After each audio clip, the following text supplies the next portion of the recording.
Have you ever seen something in Baldur's Gate 3 and thought, why can't I be that? Maybe it was a kobold, maybe a dragon, maybe it was your boss. No matter what though, it's just not possible. But if you were a Ditto, then you could become anything, experience combat in new ways, and discover ridiculous cutscenes. And isn't that what life's really about? Can you beat Baldur's Gate 3 as a Ditto?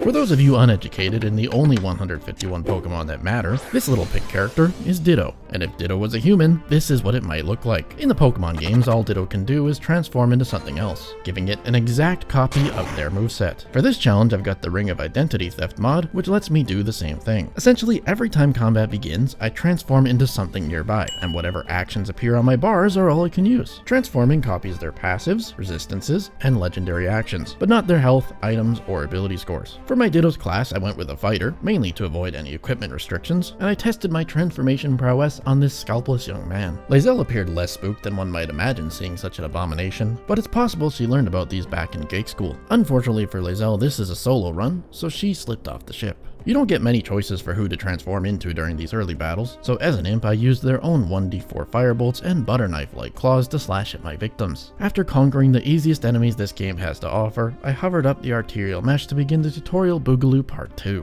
The Nautiloid's intellect devourers have just one attack, being Claw, so there's not much strategy required here. After taking a moment to observe this creature's cute sitting animations, I entered the helm of the ship. Here I was greeted with a never-before-heard voice line. You find a thrall. They must connect the nerves of the transponder. Further proving no one is going to see everything this game has to offer. The transponder encounter is the first chance to try a non-basic form, and after checking out the boar's tusk for a turn, the Mind Flayer caught my eye. Admittedly, this made the tutorial less of a challenge than usual, but I can assure you the suffering is soon to come. With the transponder transponded, it's time to wake up on the beach for the millionth time in my life and discover what creatures this world has to offer. These crash site intellect devourers immediately kicked my ass, reminding me that the tutorial stage of the game is in fact over. Round 2 went better thanks to the plethora of health pots I chugged. If a Pokemon trainer can force potions down a Ditto's throat, then I see no reason I can't. On the way into town, an injured Mind Flayer got its mind flayed, and I rolled up all squiddy to the Grove Gate battle. You might not like it, but this goblin boss body is peak performance. For some reason my attacks looked absolutely horrifying, but finding weird jank like this is really half the fun of doing these modded playthroughs. Being able to do 2 attacks per turn made this conflict smooth sailing, with the humans even miraculously all surviving. This victory got me to level 2, I picked up a shield, and walked on into the grove. In here the residents didn't seem to mind if I'm a goblin, a bugbear assassin, or Kaga's pet snake, which looks fabulous up close by the way. Actually, I lied. Nettie cared. She tried to stab a poor innocent bird, who had a shield equipped, transformed into her, and proceeded to murder her in cold blood. What a mindfuck that must have been. With my apparent lust for blood sated, I left town in search of more XP. In the forest, I found Scratch, turned into Scratch, and no, it's not to kill him. I'm not that much of a monster. Just wanted to see what petting a dog as a dog might look like. It didn't really work. Entering the blighted village as a dog and imagining that, yes, this is how goblins would genuinely react upon seeing a dog, made the cutscenes much more enjoyable than usual. Shadowheart rescuing Scratch using the artifact was super wholesome, and the level up screen was just the icing on this nightmare modded fueled cake. In the goblin camp, chicken chasing felt like a breeze when you're also the chicken, probably just a placebo effect. Afterwards, I tried to sneakily take out Crusher, who wasn't at all bothered by the attempt, but Shadowheart on the other hand was. She jumped in to defend this goblin's honor. I always felt like she had some weird goblin fetish thing going on. As siding with the tieflings in Act 1 is just objectively better, the entire goblin camp was in need of a purge. Priestess Gut and I engaged in a very long battle of shocks, until I became bored of the whole thing and sliced her open to reveal a true soul parasite. You know what's next. I became it, killed it, and was thoroughly disgusted. Never knew this thing has eyes. Disposing of Minthara as Minthara rewarded no XP, but freeing Halcyon got me to level 4. Before wrapping up the goblin camp, I wanted to take this newly acquired feat to go complete a nearby quest. On the swamp island, there's this pain in the ass Woodwode Mudmeft fight. While I normally skip this encounter because it annoys me, this time I found it to be quite fun. As a tree, I'm regenerating 5 health per second and there's nothing you can do about it. That's a meme nobody's gonna get. I bided my time until the imps exploded, purely out of frustration I imagine, and upon realizing the clash was never going to end, I scooped up Kaga's note, transformed it into a mud method, and noped on out of there. Back in the grove, Kaga realized she's an idiot after being called out for being an idiot. Together we turned against her clearly incompetent Shadow Druid allies. I mean, who unironically uses Badger form whilst fighting for their life? Afterwards I completed what Arabella couldn't do, and Mole gave me a ring with +1 AC. I figured stacking armor class is about the most reliable strategy someone can do when they don't know what their actions are gonna be each battle. Feeling confident, I brought my 21 AC ass back into the goblin camp to clean up Jar Agzlin. For this run, I turned on legendary actions, thinking it would be cool to get a chance to use these myself. What I forgot though is that a lot of these actions don't do anything. For example, Jar Agzlin's only affects his nearby allies. For the most part, I played myself by upping the difficulty for no benefit. It took a few health potions and a lot of cowardly running away, but in the end, Jar Agzlin became Dead Ragzlin. The tieflings were saved, and I returned to them a hobgob shape-shifting hero. Since Joaquin's Rest has the only other time-sensitive event above ground, and because I get a chance to roleplay as Lassie, it's the next stop in this journey. I made sure to rescue a woman from a burning building and laughed at the idea of Councillor Floric tasking what she believes is a dog with saving Duke Ravengard. It almost made me wish this was a full-on dog-only playthrough, but since it isn't, it's dragon time. Surprisingly, Larian gave this dragon a unique attack, despite the fact that he'll never use it. A long-range fire spell, oddly named Thunderwave. It pretty much just deletes whatever's in front of you. The biggest disappointment of being a dragon though is you can't move around, so my fantasy lizard roleplay dreams were short-lived. There are a couple more items I wanted to complete my build before leaving Act 1, most of which are found in Grimforge. Thus, it's off to the Underdark. The bullet showed me that some legendary actions work flawlessly, and they're a beautiful thing. Gek lent me his Animate Dead spell, which I plan to use to overwhelm all the nearby dwarves waiting in ambush with a horde of zombies. Moments later though, I discovered that these zombies I just summoned would not be on my side, leaving me with little choice but to flee. On the brighter side of things, Gek is a Dwagar with permanent invisibility, so this problem solved itself. Still disguised, I stole his boat to greet Corsair Greymane, who believed that I am Gek. I gave him a free swimming lesson in the same way I learned as a child, minus the lifeguards to save his life, and the resulting battle was a toughie. Thankfully, dwarves, much like everyone else in this universe, just can't swim. Back on dry land, these Dwagar didn't have much in the way of useful abilities, but throw and shove are enough to get me to level 5. I figured allying with the Dwagar against Nier would be the easiest way to resolve things here, but for the life of me, I couldn't think of a way to kill a scrying eye as a scrying eye to complete the quest. For the most part, I carried on luring enemies to the water to drown them until I had a sudden epiphany. If the problem with a scrying eye is they can't die, why don't I become the scrying eye? Thus, the turtle eyeball strat was born. Each turn, I transform to do my attacks, then shift into the eye at the end, becoming resistant to nearly all damage types. An unexpected bonus is that Nier couldn't lay a finger on this psychic immune eyeball form. He lost in a rather pathetic showing. Heading up to the forge, these magma methods heavily outnumbered me, but as one you gain immunity to fire, plus having 21 AC versus their 11 is a pretty big advantage. Once I'd killed the imps, I mined some ore, traversed the lava with flight, became a lava elemental just to see what he could do, and rang the bell for the bout with Grym. He kicked my ass, over and over and over. His health pool was much too large for me to overcome. While experimenting, I found that a chest wall strategy could hold him in place, but even that would not be enough for me to kill him. I needed a wild card, and the only one I could think of in the game is the Spectator. By releasing it from the Iron Flask, I could add it to the list of targets in this fight, unlocking a new book of spells. All I had to do was best it in a 1v1 first. Easier said than done, but not impossible with my buddy Grym on the sidelines to tank a few hits. Then with the robot caged in what appeared to be robot hell, it would face an onslaught of 10% hit chance paralyzed beams until they landed, followed by a bite and then a retreat. The lava methods eventually joined the fray, and I totally underestimated them, somehow surviving on 1 HP. But with these tactics, Grym was screwed. Clearly his masters never programmed him for this scenario. 193 rounds of combat later, I transformed into the robot and slammed his shiny metal ass into the dust. For my efforts, I received a shield and some adamantite armor. Well worth it in my mind. Just in case you didn't believe me when I said Grym couldn't break out, I transformed into him after the battle and couldn't break so much as a wooden box. With all of Act 1's OP items now in my possession, I took to the mountain pass, transforming into whatever my heart desires. Throwing kobolds off this roof got me to level 6, and I was quite thankful that most of the things you can turn into in this game have the throw action. At this point, the heavy armor master feat and the adamantite armor are reducing the damage taken by 5. Combine that with the 22 AC I was rocking, and I was pretty much unhittable. This meant even an army of Grimishkas couldn't touch my bipedal Grimishka self. Not sure why that happened. But when the eagle encounter was also a janky nightmare, I grew worried that my mod had fully broken. Back at camp, Cursed Volo reaffirmed this. Being an IT expert, I turned off and on the computer, fixing all of life's problems. In the creche, I massacred all the Githyanki youth, because they're the only non-adults who reward full XP. To be honest, Githyanki aren't that different from you and I, so most of the monastery played out relatively normal. That is, until a Wargaz. You'd think that the Gith's leader would be a good transformation target, and yeah, admittedly, he's okay. But it turns out the real thing you want to be in this fight are his sword companions. Much like the eyeballs from earlier, these swords are immune to psychic damage, and since nearly all of what this guy does is psychic, his AI didn't even know what to do. He probably thought this sudden pacifism could save his life from a bloodthirsty shapeshifter, but no, I have no sympathy for his kind. While the XP from this crush is always nice to have, what I really came here for was the Blood of Lathander. This legendary mace blinds nearby undead, giving them disadvantage on their attacks. As an AC stacker, that's a pretty big deal. When you fight against undead or fiends, you're almost never going to be hit by them regardless of whatever worthless entity you're forced to become. Inside the Shadow Curse lands, I stoned a goblin to death just because I could, broke up an absolute caravan, and proceeded to last light in to buy up the Cloak of +1 AC. Raphael had some cool looking abilities, but he wouldn't let me use them. At this point I was a little distracted by how easy some of these battles had been for the last couple hours, so I waltzed right up to Isabel without even thinking about what I was doing. Don't ask me why, that was an idiot move, and the resulting battle went about as well as you might expect. I'd like to see you try and save Isabel with spells this trash. Not gonna lie, my finger hovered over the F8 button for the briefest of moments, but what's a good story without a bit of failure along the way? I became a walking plant, then a bigger plant.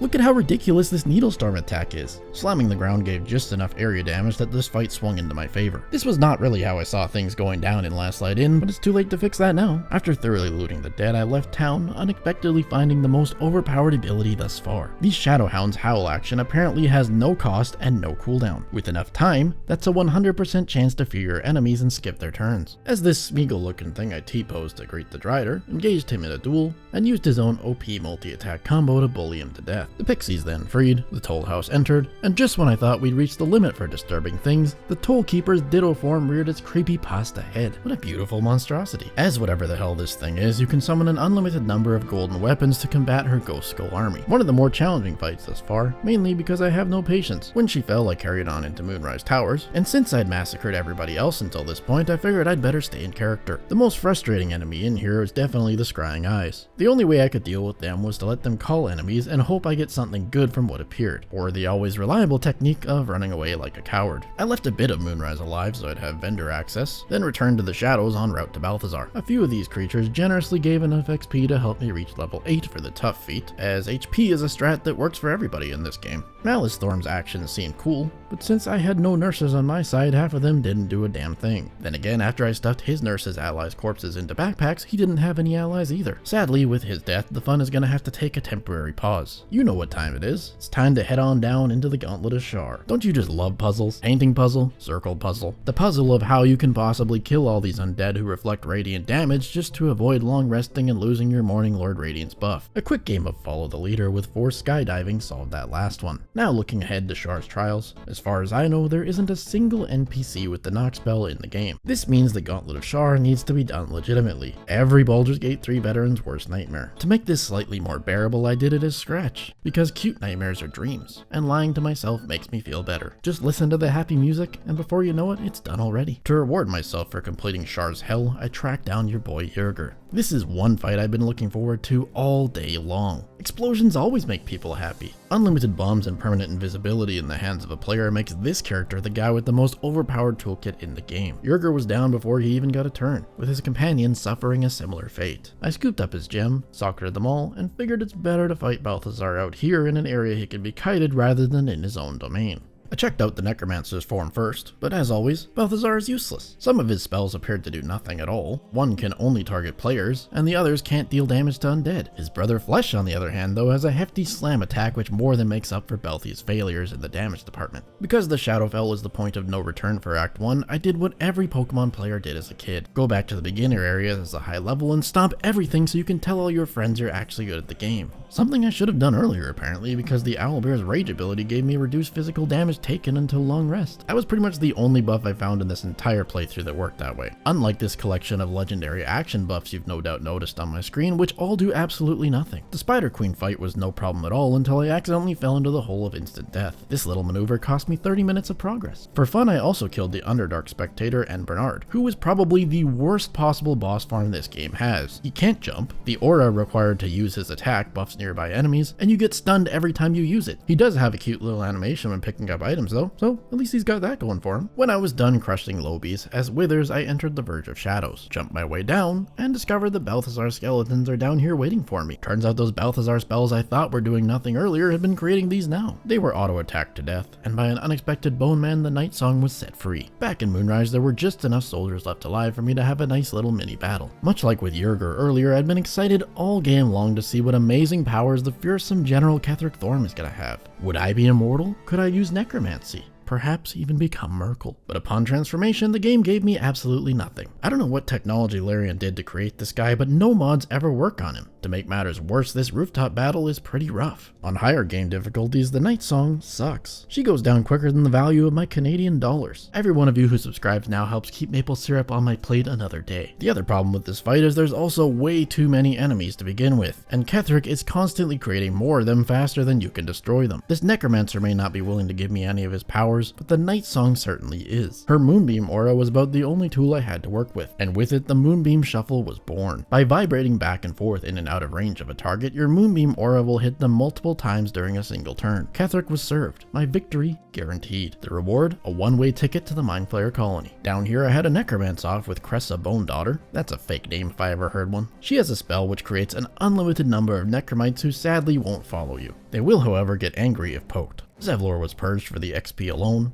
Intellect Devours clawed for the same reason, and before engaging Ketheric, I took on Isabel's form hoping for his surrender. Obviously that didn't work. As you might expect, this fight took more trial and error than anything else in the game. Everyone in this room has garbage abilities except for Ketheric and Night Song, but as I said earlier, Ketheric is a greedy boy who won't share any of his fun toys. I was gonna need to get back up on the dance floor. Just like before, Ketheric couldn't handle these moves, but anyone who's played the game before already knows that Ketheric's not the main threat in this room. The real problems here are the Mind Flayer's Stun and Merkel's Terrify. If either one of these abilities hit you, it's pretty much just game over. After failing this fight multiple times, I learned that I could turn into Ketheric and get his necrotic resistance buff. This helped out a ton, and because the Night Song's Moonbeam stays active for 10 turns, you don't need to stay in her form to have it on you. By vibrating back and forth violently, you can deal over 150 damage in a single turn, and with a speed potion, Merkel's fate is sealed. Ketheric acquired Ketheric's Netherstone, and on the way out of the Shadow Curse lands, I played a quick game of Chuck the Gith off the world's littlest bridge. Annoyingly, to progress the game, you're forced into a long rest, so I kissed my buffs goodbye, entered the portal, defeated more Gith, then ran out of health potions at the worst possible time. At this time, I also found out this mod doesn't give me any key points, meaning monk spells do not work at all. This left the Emperor as my only option for the fight. I adopted his illithid form, no doubt making him proud. Gith versus Gake, a tale as old as time. I gambled to telekinesis one of them out into space, chain lightning another, and the Emperor did the same. Before I knew it, we were victorious. Then the illithid gave a long-winded lifelong story about himself to himself, went to camp, and learned that illithids do in fact sleep. In the morning I hit the road to Baldur's Gate. Well,